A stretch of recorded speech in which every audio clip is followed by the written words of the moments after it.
তুই কি গাড়ি চালাচ্ছিস?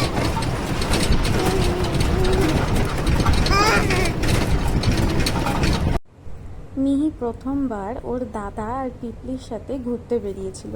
শুধুমাত্র আমরা তিনজনেই ঘুরতে বেরিয়েছিলাম। ওকে নিয়ে আমরা কোথায় যাবো ভাবছিলাম, তো ভাবলাম যে ঠিক আছে, বাড়ি থেকে অল্প দূরত্বেই গঙ্গার পাড় যখন আছে তাহলে সেখানেই যাওয়া যাক। ওখানে গিয়েও বেশ ভালোই মজা পাচ্ছিল।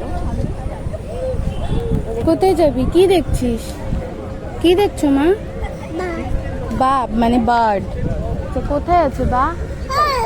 ছিল এখানে, এখন নেই।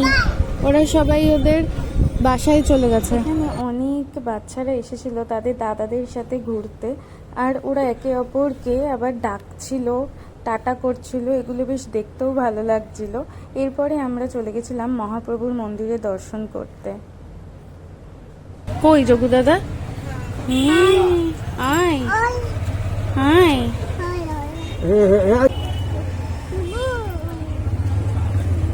যোগু দাদার দর্শন হয়ে যাওয়ার পর আমরা আবার টোটো করে বাড়ি ফিরছিলাম। আর ও টোটোতে যেই কাজটা করে সেটা হচ্ছে ঘুমিয়ে পড়া।